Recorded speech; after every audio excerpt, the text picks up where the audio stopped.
Asomoiga bokobarikia ababwatani b'ebyama bya gisiasa nigo yokorigia ekerugo bwense David Maraga aenekeirie abakenya serikali yae nigerache koenekio Bokurumi ngosirabore asense na asebona arireira yo gutache gwancherana onde bwensi na bayamate abanyaga gochiko bwatani gwa Bokurumi moigo yo nigo oikeranwa na baraibande Peter Munya wikiama gya PNU boigo masenata bwa county Nairobi Edwin Sifuna asebagendere komochia serikali ya Kenya kwanza nsio boraibayo muraiwense William Ruto aso Bokurumi bora asense morikitoli netinyambane otomanya senchero boikirana ase omoroberi obokorikia ababwatani b'ebyama bya gisiasa uyogenderete ase egetikia Uhuru Park ime omuchio Nairobi ogoche goika omoerio ritkoria ankyo ritkoria rero igatia barai nigo baikirana asense meyo bakoragwa noyo kabeiro monachebina omonene meyense oyoboigo okorigie kerugo kyoborai bwense David Maraga omorai bw'ekiama gya PNU Peter Munya na boigo moseneta bwe county ya Nairobi Edwin Sifuna ase Maraga na Munya babe We believe in the indivisibleness of the Republic of Kenya. We are different communities, different religions, but within one Republic of Kenya. So we don't support negative ethnicity. We believe every Kenyan who works and lives in Kenya has a right to enjoy. I want to say that United Green Movement is a democratic party which upholds the fundamental principles of democracy.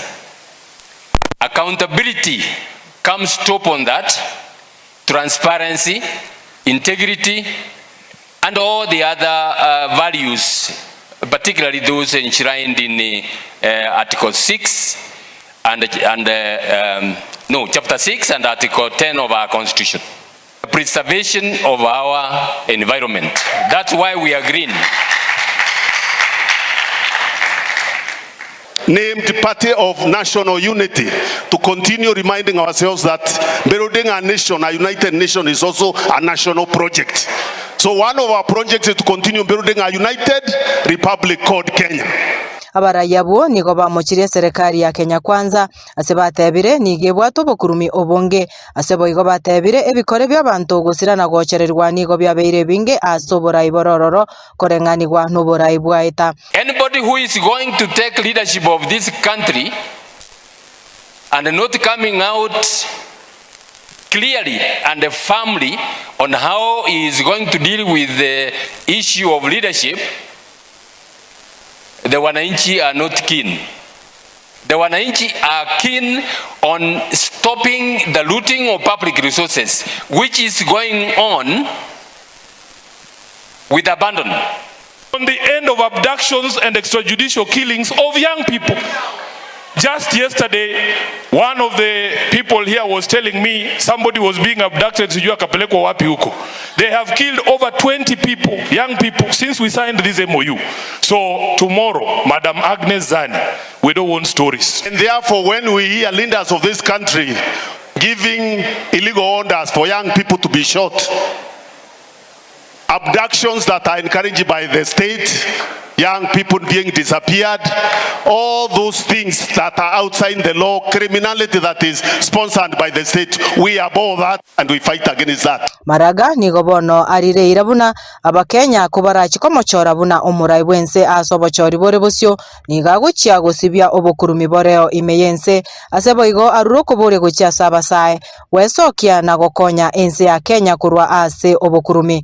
We are going to have zero tolerance to corruption. That given an opportunity, there are a few things I will not do. One of them, I will not steal a penny from the Kenyan people. I will not allow my family to incorporate a company to do business with the government, because that's a conflict of interest. I will not allow anybody in my government to be involved in corruption. As soon as I discover anybody in government being involved with the corruption, I would be the first one to recommend his prosecution. Because unless we stop the looting of public resources, we are just going to have a PRE exercise. Ko reporter ya Ensoko TV rieta riane Linet Nyambane.